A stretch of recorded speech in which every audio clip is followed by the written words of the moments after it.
I'm very pleased to introduce to you Crystal Echohawk, member of the Pawnee Nation of Oklahoma and president of Echohawk Consulting, and Janie Hipp, member of the Chickasaw Nation and director of the Indigenous Food and Agriculture Initiative at the University of Arkansas School of Law. Crystal and Janie are co-authors of Feeding Ourselves, a very important report that was published last year, which has served to call to action on both the needs and the opportunities to improve food access and nutrition among Native peoples. Feeding Ourselves is fundamental in informing the work being done in this area. And if you haven't seen it or read it, you'll be very excited when you do. Crystal and Janie are also strategic partners in our Seeds of Native Health campaign. Crystal led the organizing of Fertile Ground 1 and 2 convenings that we co-hosted with the American Heart Association over the past year. Very briefly, those gatherings were dedicated to increasing awareness among funders about the nutritional crisis in Native country and the need for Native-led policymaking and advocacy, respectively. Now, that's a bit of a mouthful, and it might be a little bit confusing, but I can tell you that those Fertile Ground gatherings were amazing, just like this, and great work came out of both of those meetings. The Fertile Ground 1 report is available on the Seeds of Native Health website, and Fertile Ground 2 report is hot off the press and available at the conference here. Both Crystal and Janie served on the planning committee for this conference, and we're very grateful for their input and their help in making this a wonderful success. They're here this morning to share some important information with you that will help frame our discussions during the conference. First, we'll start with a video, and then we'll welcome Crystal and Janie.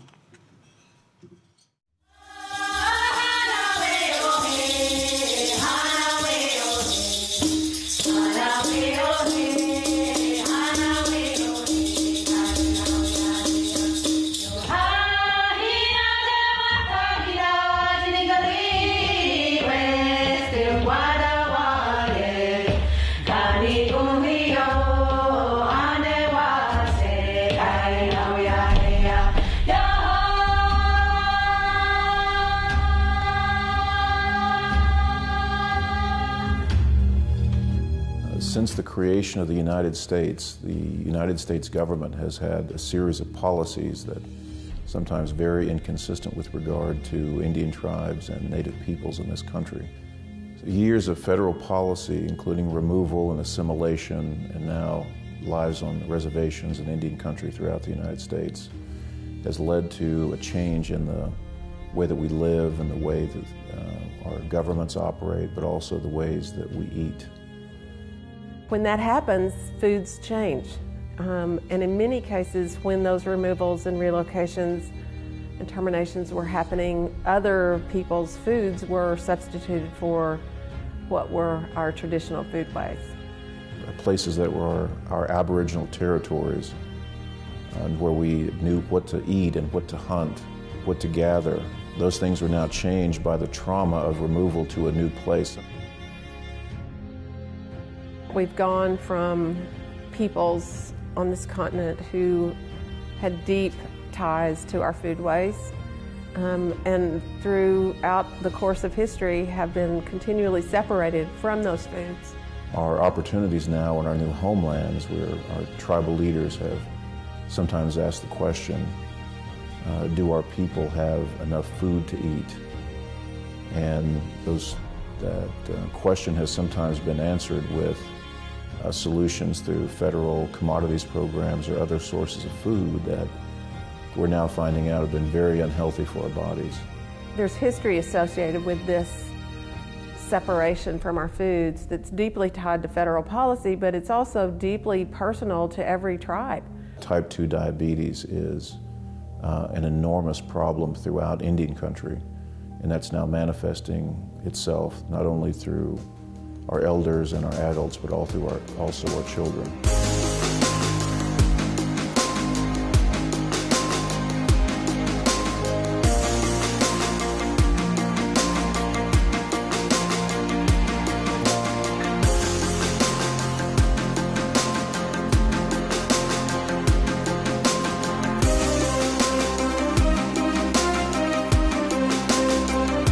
traditional food is culture.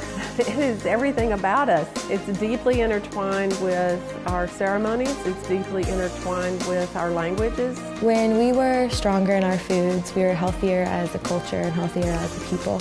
And we can be strong again through our foods. Our tribes must work together in a cooperative effort to change policies on the foundational, but also on the tribal and federal levels.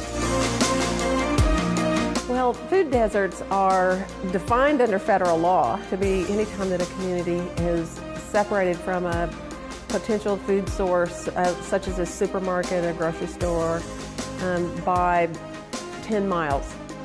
But if you actually do an overlay of food deserts as defined in federal law with all of Indian country, every place in Indian country is a food desert.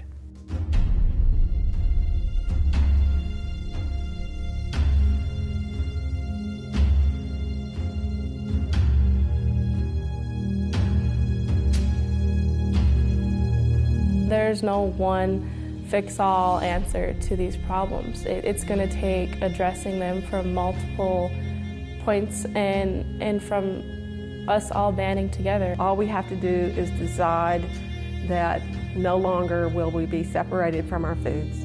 No longer will we be separated from our traditional foods, but no longer will we be separated from healthy foods. We have to regain our health. It's central to the survival of all of our people. And we have to do it for ourselves and for our children and for our grandchildren, and now is the time. We stand on the solution.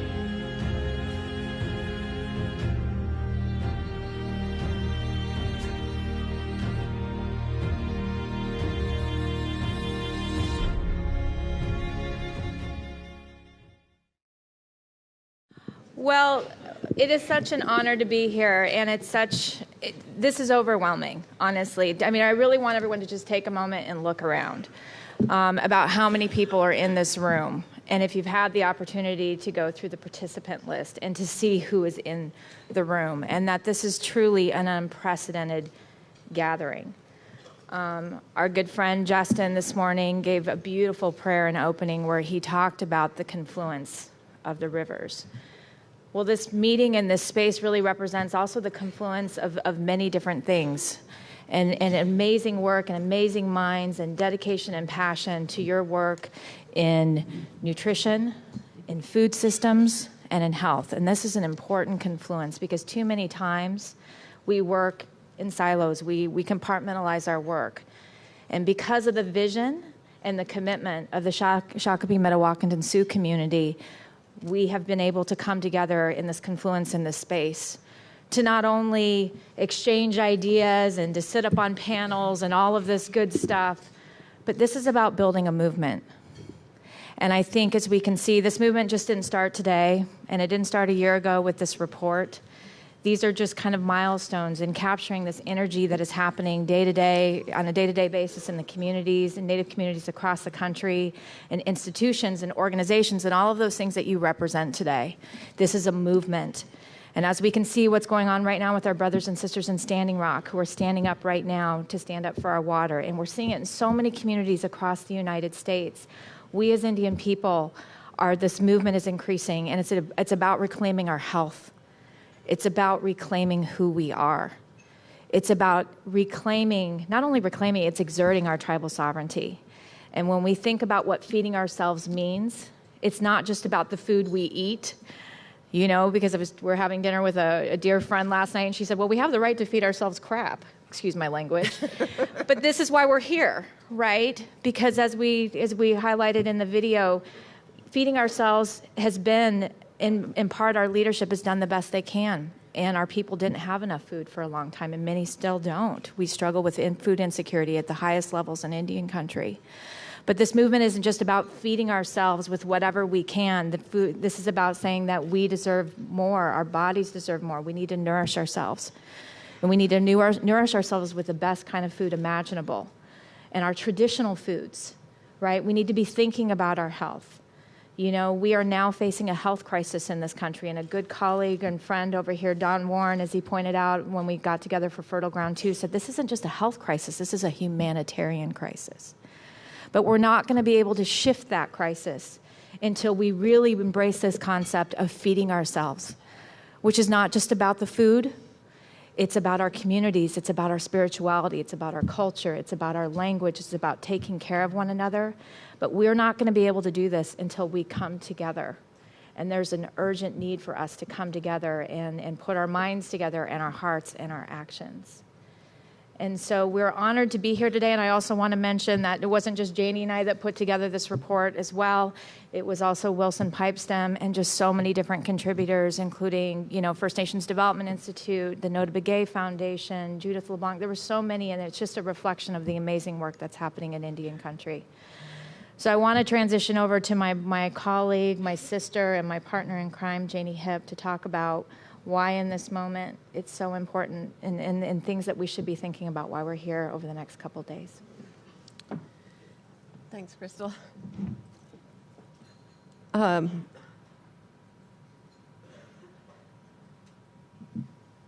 Everything we do in this meeting and everything we do as we leave this meeting and go about our own work has to be grounded in our traditional foods and in our ability to feed ourselves with the resources that we stand upon or fish within. I mean, there are many, many, many traditional foods. I've seen in my lifetime an ignoring of what is unique to who we are as Native peoples. Many of you have as well. And while academic research is extremely important, and I can give you many, many examples in my work where I desperately needed to be able to prove to someone in using the tools of Western science to actually make my point for policy shifts in places where I, at that moment, had some influence. There has been a marginalization for many, many years of traditional science and knowledge and wisdom. And I will tell you, in my opinion, we cannot solve this humanitarian crisis, as Don talks about it, and we do, without it being intimately and intricately tied to our traditions. It is who we are. If we try to solve these health and nutrition problems using the tools of someone else, it won't work. I'm just telling you, it will not work. And here's one thing that I do want to share with you. This is all about our young people. This is about Native country and the Native country when we want to leave them. This is not about people who are halfway through their lives or 3/4 of the way through their lives. This is about people who are yet to be. This is about our young people who can't drive yet, who are still in school, who are still learning. If we cannot turn these pages for them, then we have truly lost our way. I do not believe that to be the case. I believe we are finally on the path of being in a place where we can feed ourselves. We have the resources, the lands, the waters, but we also have the food people. And if we're not careful, the food people will leave us before they can transmit their knowledge to us. And so I will tell you that although I have many things I could say, I need to leave it at that. I need to leave it with you all that as you go about this meeting and as you go about your work, constantly be thinking about our children. Our children need us to work as hard as we can. And if we try to do it in our silos, if we try to do it all by ourselves, if we try to do it in any other way than intertribally and with partners like the scientists who are in this room, who obviously want to help, want to be with us, we must do it in a way that weaves us into a web that cannot be broken, because it is a humanitarian crisis and our children need us. And so I'm going to leave it at that. And I wish you all a fantastic conference. We're very excited to be here, very honored to work with the visionary leadership of Shakopee and many others. So I just wanted to not be so, I feel like I'm kind of preaching to you and I'm kind of negative. I'm not. I've never been so optimistic in my whole life. But I think we've got to always cleanse our egos out of this, cleanse it away. We've got to do this together. And our children do need us. I never, ever, ever, I want in my lifetime to not have any of our people need to be fed by a feeding program. That is unnecessary. It's necessary right now, but we have the means right here at our fingertips to never have anyone in our communities have to be fed through donated food ever again, unless we are feeding ourselves that donated food and we're doing it ourselves. I don't want it coming into our communities from outside as an act of charity. I know you hear me. We can turn this around in such a short amount of time, but we've got to do it together. Thanks, Mindy. My timekeeper's on me. And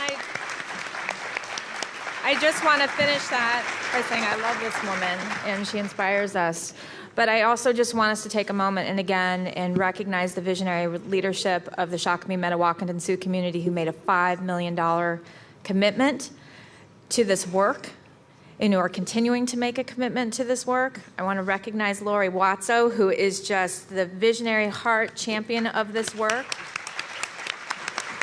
And I want us to all stand and recognize them, but I want them to recognize all of us in this room and the potential we have to keep this movement going and to make real change. So everyone stand up and give yourselves an applause as well.